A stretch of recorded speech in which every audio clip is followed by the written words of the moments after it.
안녕하십니까. 미국 사람, 한국 생각. 저는 뭐 한국에서 태어났기 때문에 한국에 대한 그리움이 많고, 미국에 30년 살면서 여러 가지 뭐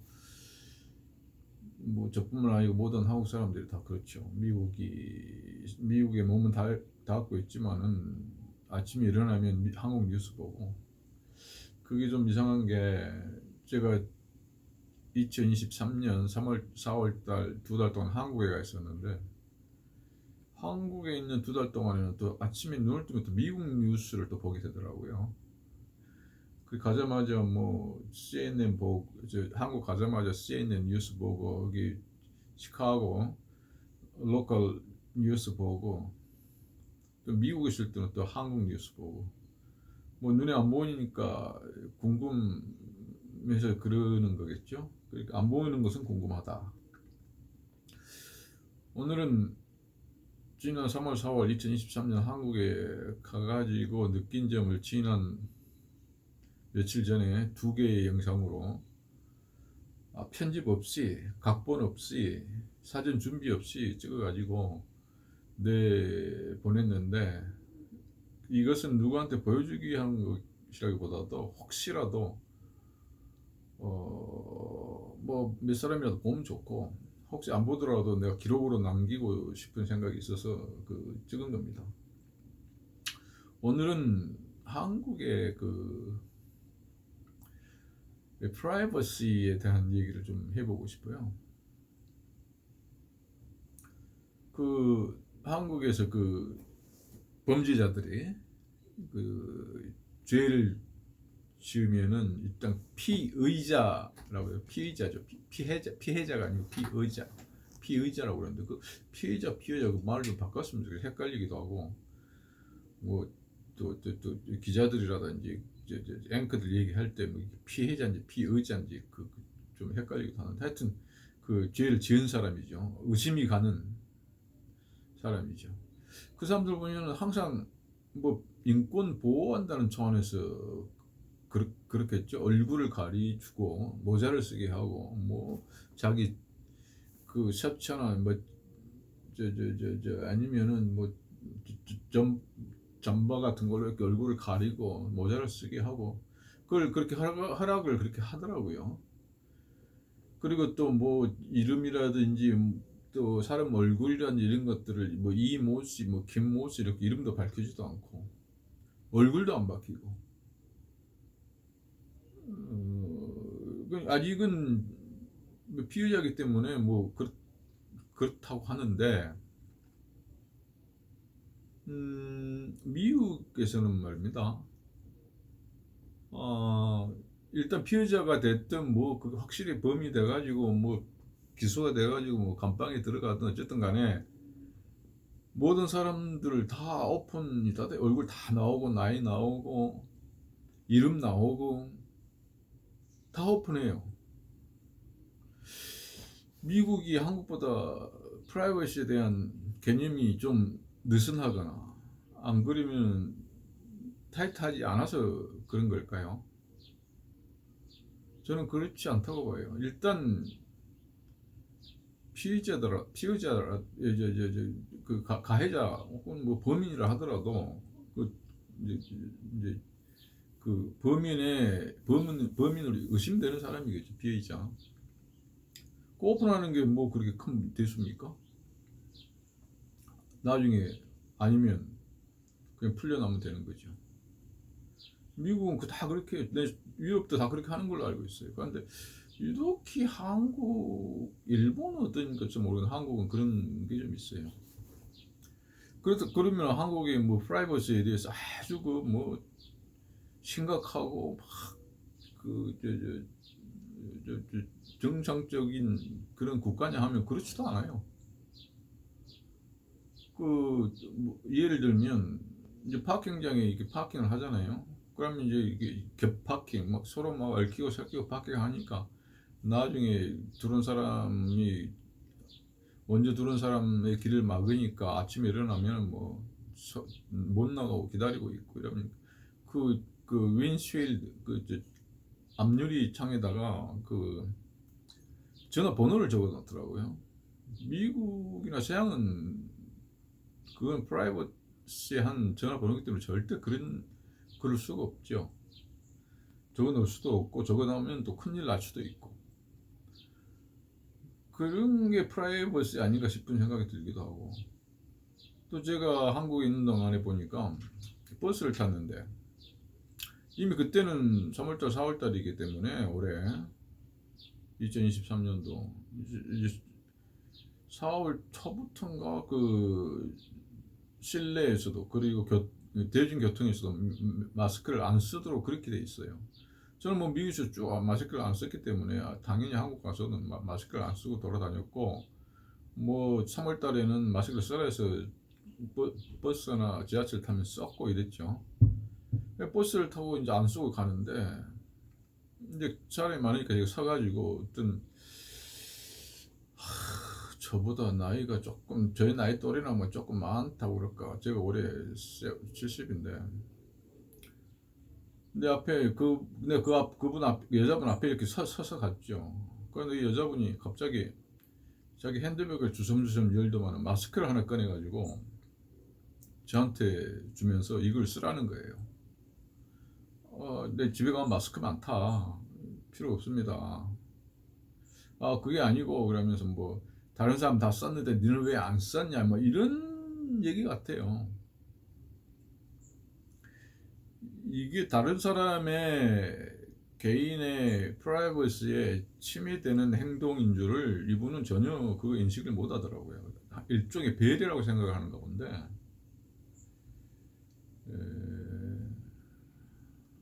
과례는 비례라는 얘기가 있잖아요. 지나친 예의는 예의가 아니다. 지나친 배려는 배려가 아니다. 뭐 그런 말도 뭐 되는지 모르겠어요. 상당히 많은 그때가 뭐 거의 한 20년 전 한국에 가가지고 이제 렌트카를 해가지고 차를 빌려가지고 운전을 하고 가고 신호에 딱 걸려 섰어요. 그런데 옆에 계신 분이 갑자기 창문을 내리더만 나를 향해서 소리를 쳐가지고 헤드라이트 끄세요, 헤드라이트 끄세요 이러는 거예요. 저는 그때 미국에 있으면서 이미 그 헤드라이트를 켜고 다니는 버릇이 있었고 낮이고 밤이고 그때는 대낮이었죠. 왜 그런가 미국에서 통계적으로 대낮이라도 헤드라이트를 켜는 게 안전하다라는 게 이미 과학적으로 증명이 됐어요. 그래서 이제 샌프란시스코를 캘리포니아를 시작으로 점점 켜기 시작해가지고 미국 전국이 이제 그렇게 한 지를 굉장히 오래됐죠. 그냥 한국은 그때까지만 해도 헤드라이트를 켜면은 뭐 전기 배터리가 뭐 지금부터 영어 발음을 전부 한국식으로 하는 게 편할 것 같아요. 배터리로 한다, 배터리가 나간다, 뭐 에너지를 낭비한다는데 그건 전부 다 일종의 비과학적인 그런 증거 없는 증거가 아니고 어떤 과학적인 증거가 없는 거죠. 그런데 좋아요. 뭐 자기는 껐다고 칩시다. 왜 그런가? 한국 사람들이 대부분 안 켰으니까. 그럼 옆 사람이 켜면 내가 자기하고 서로 마주 와가지고 내가 전조등을 켜가지고 상향등을 켜고 이렇게 해가지고 자기가 바드가 이게 좀 여러 가지로 곤란하거나 힘든 일이 있었으면 그건 어쩔 수 없죠. 제가 그래요? 그럼 내가 상향등을 끄겠습니다. 뭐 이렇게 할 수 있는 거죠. 사이드 바이 사이드 바로 옆에 딱 이렇게 나란히 서 있는데 신호를 기다리고 창문을 열더니 나보다 헤드라이트를 끄라는 거. 이건 배려도 아니고 한마디로 이건 상식에 어긋나는 행동이죠. 남의 프라이버시를 갉아먹는 행동이죠. 그런 일이 한두 번이 아닌 것 같아요. 지난 3월 달에 지하철을 탔는데 백인 여자 둘이 탔어요. 그때는 이미 뭐 지하철에서도 마스크를 안 해도 된다라고 이미 정부에서 공식적으로 발표를 했고 또 뭐 이미 뭐 팬데믹이네요. 코비드 이게 다 이미 다 한물 갖는 그런 때인데 젊은 아가씨 둘이 백인 아가씨가 지하철을 탔는데 옆에 어떤 남자인데 뭐 한 35 정도 된 것 같아요. 30대 중후반. 이 양반이 갑자기 여자 둘을 탁탁 어깨를 치면서 영어가 안 되는 여친한테 말로 마스크를 꺼내가지고 얼굴에 쓰라고 이렇게 그 일종의 수화죠, 수화, 제스처. 이걸 하니까 백인 여자 두 분이 밖을 쳐다보면서 피 웃어요.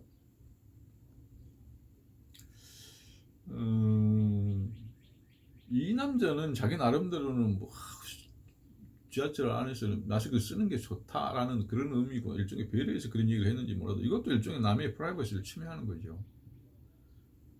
왜 그렇게 하는지, 남의 일에 그 관심이 많고 하는지, 남의 일에 관심이 많다는 얘기가 남의 프라이버시에 간섭하겠다는 얘기랑 똑같은 건데, 그걸 왜 그렇게 하는지를 모르겠는데, 이제는 한국 사람들이 뭐 외국에 뭐 여행도 많이 가고 이래서 남에 대한 간섭이나 남에게 신경 쓸 만한 그러한 모시기는 없죠. 한국에 저는 그 4, 5년 전에 그 백내장, 그 캐터랙 서저리라고 그러는데, 백내장 수술을 해가지고 대낮에 밖에 나가거나 조금 밝으면 좀 눈이 부셔서 항상 선글라스를 끼고 다녀요. 미국에서도 그렇고 물론 실내에서도 어쩔 때는 낄 때가 많아요. 미국에, 한국에서 돌아다니면 희끗희끗 쳐다봐가지고 민망해서 선글라스를 끼고 다닌다는 게, 이게 참 왜 사람 얼굴 이렇게 많이 쳐다보는지 모르겠어요. 근데 잘난 것도 아닌데, 영화배우도 아니고 뭐 아무것도 아닌데, 하여튼 이 사람 쳐다보는 뭐가 있어요. 외국인도 아닌데. 이제는 3만 불, 4만 불 외국 여행도 많이 가고 보고 듣고 하는 것도 많이 있으면, 보고 듣는 게 그 배우는 건데, 있으면은 행동을 좀 바꿀 수도 알고, 그런 걸 교육시키는 그런 학교는 없나 뭐 그런 생각이 들기도 해요, 갑자기. 제가 1991년도에 미국에 나왔는데, 한국에서 출장이 오면은 이게 해외 출장을 자주 안 가는 그 사람들이 어쩌다 한두 번씩 이렇게 처음으로 나오는 경우가 참 많아요. 왜 그러면 그때만 1990년대만 해도 해외 출장을 많이 다니는 그런 때가 아니잖아요. 물론 뭐 대기업, 저도 뭐 일종의 대기업에서 파견 나가가지고 근무하고 있었습니다만은, 대기업 사원들조차도 그런 걸 몰라가지고 제가 책방에 가가지고 그 당시에 2000년대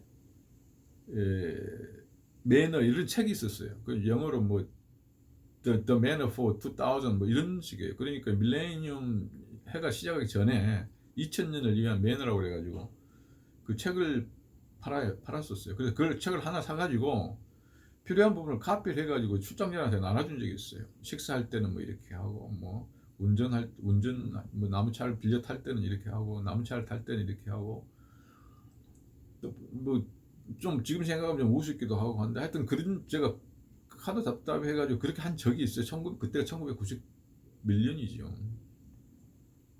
지금은 뭐 웬만한 사람 다 아니까 그럴 필요도 없고,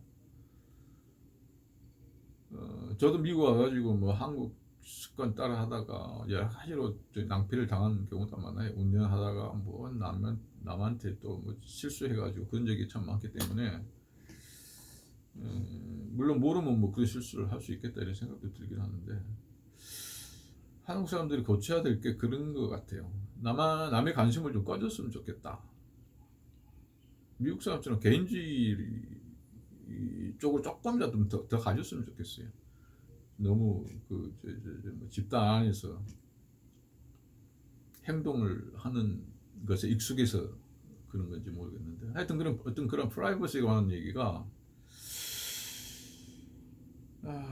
한국에서는 그 어떤 분야에서는 굉장히 프라이버시를 존중해 준 것 같은 그러한 행동을 많이 하다가, 또 어떤 분야에서는 너무나 어처구니 없는 일을 당하다 보니까, 지나가다가 뭐 툭툭 치고 지나가도 뭐 전혀 뭐 개의치 않는 그런 거잖아요. 좀 그런 것을 좀 고쳤으면 하는 그런 생각이 있는 거죠. 왜 그런 사람들 해외 나가가지고도 그럴 것 같거든요. 아마 그럴 거예요. 그건 이게 미국의 그 심리학에 보면 개인의 친밀도를 그 가름하는 각 개인마다의 거리가 있다고 그래요. 그러니까 내 얼굴을 기준으로 어느 정도 거리에 와 있을 때가 나랑 어느 정도의 친밀도를 가지고 있느냐를 이제 가름하는 건데, 예를 들어서 뭐 2m 밖에 있는 사람은 모르는 사람이 지나가도 전혀 그건 관계가 없는 거죠. 그러니까 조금 친한 사람은 자기 얼굴 쪽으로 좀 더 가까이 와도 괜찮음을 느끼는 거죠. 그러니까 거기 크게 거부감을 안 느끼는 거죠. 가까이 올수록 친한 사람일수록. 길거리 가다 보면 뭐 저 모르는 사람이잖아요. 그래서 어느 정도 그 거리를 지킬 수 있는 그런 그 심리적인 거리를 어느 정도는 서로 지켜줘야 된다고 생각해요. 그래서 뭐 지금 전 미국에 들어와 있습니다만 지금 5월 지금 10 며칠 15일인가 뭐 이러는데, 운전을 제 차를 제가 운전하니까 뭐 사람을 이렇게 맞대고 있을 일이 별로 없어요, 사실은. 그러니까 자연히 그런 거리감 유지가 되는 거죠. 근데 한국에서 차가 없이 이렇게 돌아다니 보니까, 그리고 대중교통이 또 잘 발달돼 있잖아요.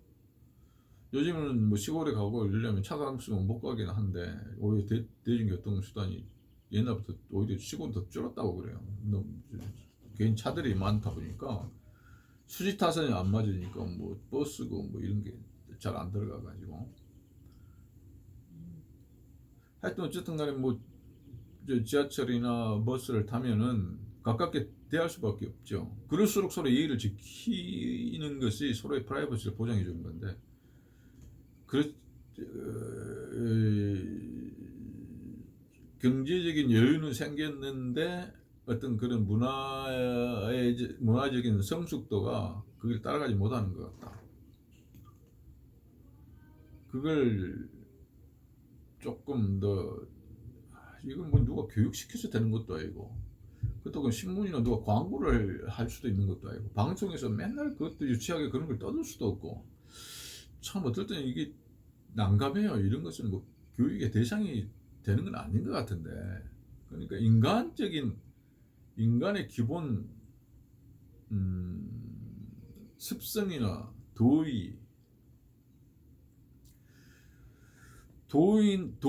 도덕이나 윤리를 글로 적어 놓은 게 법이라고 그러잖아요. 이걸 법을 정해가지고 할 수도 또 없는 거죠. 그러니까 이게 참 여러 가지로 이게 성숙이 되려면은 어느 정도 시간이 지나야 될 건가 하는 참 요원한 생각이 가끔 들기는 해요. 뭐 그렇게 살도록 뭐 내가 뭐 거기까지 신경. 근데 우리 보통 살다 보면 우리가 사회에 대해서 이렇게 어떻게 했으면 좋겠다라는 생각들을 각자가 좀 많이 하잖아요. 자기 개인만 생각하는 게 아니고. 내가 그 부산에 있을 때 그 아난테 힐튼이라고 그 저기 해운대 지나가지고 바닷가 쪽으로 쭉 올라가다 보면은 기장 가기 전에 송정을 지나서 송정과 기장 사이에 아난티 힐튼이라고, 그 아난티 그룹에서 만든 아마 힐튼의 이름을 따가지고 일종의 힐튼의 프랜차이즈 비슷하게 그렇게 호텔을 하나 지어가지고 거기에 가면은 있는데, 거기 바닷가에 있기 때문에 경치가 아주 좋아요. 뭐 끝내주죠. 그런데 그 호텔이 특이한 게 그 지상층에 책방이 있어요. 상당히 넓은 면적인데 뭐 책이 아주 많지는 않더라고요. 그런데 면적이 아주 여유가 있게 해가지고 그 안에 이제 조그만 카페도 있고 이래서 거기서 이제 뭐 그 과일 주스라든지 커피라든지 뭐 여러 가지 이렇게 한쪽에서 팔면서 아주 분위기도 좋고 뭐 잘 꾸며놨어요. 깨끗하고. 그래서 거기는 거의 제가 뭐 매일 출근하다시피 했죠. 제가 영도에 있었을 때 거기까지 가려면 한 2시간 걸려요. 아침에 2시간 가가지고 점심 때쯤 도착해서 커피 한잔 하고 또 부근에서 점심 먹고 또 집에 오는 또 한 2시간 집에 오고 이래가지고 뭐 2달이 넘는 동안에 거의 뭐 출퇴근하다시피 했는데 거기 좋은 게 책방이 있어요. 우연히 책방에 들어갔는데 책방 안에 그 책에 눈에 하나 띄었는데 그게 도덕적 인간과 비도덕적 사회라는 책이에요. 내가 그 내용이 읽어보니까 제가 옛날에 생각했던 그런 내용과 굉장히 유사한 내용이 많아가지고 굉장히 공감하면서 그 책을 읽었는데 뭐 거기 커피 한잔 하면 뭐 공짜로 책을 그건 뭐 새 책인데도 뭐 공짜로 읽을 수 있는 거니까 아주 그 뭐 시가 부산에 있으면서 최고의 그 시간을 보낼 수 있는 그러니까 뭐 5천 원, 6천 원 가지고 뭐 최고의 시간을 보낼 수 있는 그런 자리더라고. 경치도 좋고 그 책이 인간이 개인의 수준에서는 도덕적이고 윤리적 충분히 그럴 수가 있는데 이게 사회나 조직이나 단체로 확대가 되면은 그런 윤리나 도덕이 적용이 안 된다는 거죠. 무슨 얘기인가 하면은 저 보세요. 저는 기독교인입니다. 교회도 다니고 뭐 이러는데 이스라엘을 아주 좋아하지도 않고 그렇다고 이스라엘을 싫어하지도 않아요. 그저 덤덤히 보는 그 유대인들이 자기들은 유대교라는 게 있고 또 메시아닉 주의시라 그래가지고 기독교를 믿는 주의시도 많아요. 그런데 이스라엘 각 개인을 보면은 상당히 가정적이고 준법 정신이 강하고 미국 사회에서도 보면 주의시들이 굉장히 그 솔선수범하고 자녀 교육도 잘 시키고 이래요. 그런데 이스라엘 나라 전체를 보면은 개인하고는 굉장히 다 틀리죠. 팔레스타인 PLO인가요? 요즘에는 그 뭐 하마스 그런 데서 로켓포나 뭐 여러 가지 많이 쏘가지고 뭐 이스라엘 쪽으로 쏘가지고 그 국경지대에 있는 사람들이 죽기도 하고 다치기도 하는데 거기서 포탄이 하나 날아오면 팔레스타인에서 이스라엘은 그 보호하는 정도가 그 평균 수준을 넘어서요. 그래가지고 이제 국제적으로 좀 욕을 많이 얻어먹었죠. 그래서 하나 쏘면 한 2개 정도 폭탄을 다시 쏘면 되돌아주면 괜찮은데 하나 쏘니까 10개, 20개 쏘니까 여러 가지로 이제 그 너무 과잉 반응이다 이런 게 있는 거죠. 그런데 문제는 뭐냐면 꼭 초등학생들이 하듯이 하는 거예요. 그렇지 않아요? 초등학생들 보면 한 대 때리면 니 왜 때려? 나도 한 대 뻥 때리고 또 한 대 때리면 나도 2대 때리고 개인이 그렇게 하면 에이 유치하다 그러겠죠. 한 대 때린다고 해서 내 때리고 내가 참고 말지 그럼 쑥 돌아서는 사람도 많을 거예요. 그런데 나라나 단체나 조직이 되면은 그렇게 안 되는 거죠. 철저하게 응징을 하고 원수를 갖고 보호복을 하고 그걸 개인 단위로 낮춰보면은 굉장히 유아적이고 그 유치한 내용들이 많아요. 그 책 내용이 그런 거예요. 도덕적 인간과 비도덕적 사회. 사회나 조직이나 단체는 윤리나 도덕이 적용이 안 된다는 거죠. 적용할 수가 없어요. 옛날에 그 한국에서도 그런 얘기가 있었는데 여의도에 종교 행사가 있었어요. 기독교에. 그러니까 이제 유명한 목사들이 나와가지고 지금 여의도가 뭐 큰 광장이 다 없어졌더구만요. 그런데 옛날에는 큰 광장에서 거기서 뭐 군사 퍼레이드도 하고 뭐 그 국군의 날 행사 때 그랬는데 기독교인들 쫙 뭐 몇십만 명이 모여가지고 기도회도 하고 하면서 다 헤어졌어요. 그런데 그 많은 사람이 모였는데도 쓰레기가 하나도 없는 거예요. 다 주워가지고 비닐봉지에 넣어가지고 다 가져가는 거예요. 그리고 이제 그날이 이제 뭐 주말 가까웠겠죠. 그리고 이제 그런데 거기에 서울에는 야구를 요즘도 많이 봐요. 그때도 뭐 야구 경기장에 시합이 끝나고 관중들이 다 빠져나갔는데 엉망진창인 거죠. 쓰레기 뭐 먹다 남은 거 뭐. 그러면 여의도에 나왔던 그 사람이 야구장에 왔던 그 사람하고 다른 사람입니까? 저는 그 사람이 그 사람이라고 보는 거죠. 그러니까 한국 사람들은 자기가 어디에 소속되어 있다는 아이덴티티가 알려지는 것이 두려운 경우에는 굉장히 도덕적이고 윤리적으로 행동을 합니다. 내가 어디에 속해 있다는 것이 다른 사람에 알려질 가능성이 있어요. 예를 들어서 기독교인이 모이면 기독교라는 어떤 물타리가 있잖아요. 나는 기독교인으로서. 그런데 야구장에 가면 없죠. 이거 뭐 어디서 왔는지 모르죠. 누가 어디서 왔는지. 완전히 군중 중에 원은 뭐 군중이죠. 그러니까 자기가 쓰레기를 버려도 전혀 뭐 개의치가 않는 거예요.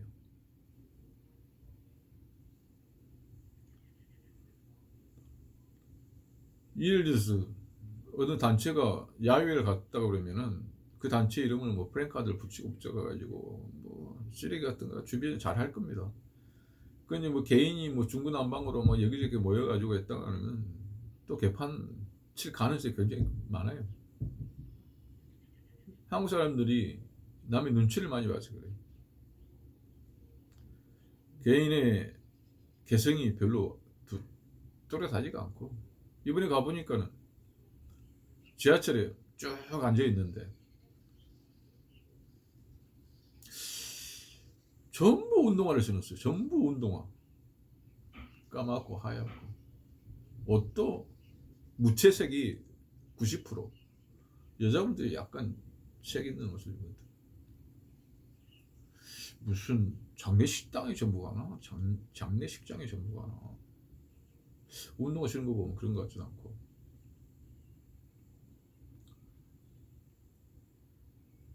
어떻게 한결같이 전부 운동화를 신었을까? 전부 등산화 대낮인데 일하러 갈 시간이기도 하고 가서 일을 하고 있을 시간이기도 한데 한번 유행하면은 각 개인의 개성은 알코올처럼 휘발이 돼버리는 것 같아요.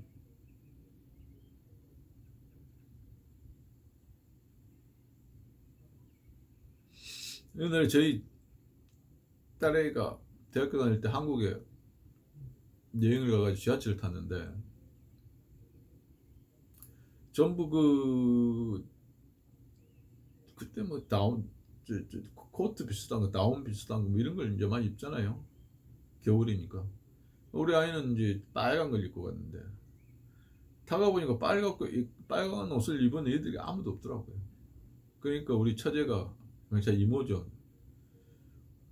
내리니까는 백화점 가가지고 옷을 하나 사줘. 까만 걸로.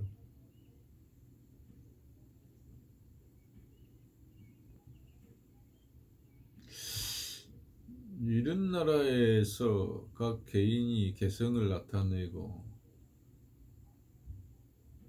하는 일이 가능할까? 저는 그런 생각을 해봅니다. 뭔가 개성이 강하고 뚜렷하고 자기 나름대로 뭘 할 수 있는 그런 각 개인이 됐으면 좋겠다. 뭐 요즘 10대, 20대들은 그런 경향이 좀 보이긴 하는 것 같긴 한데 좀 더 두고 봐야 되겠죠.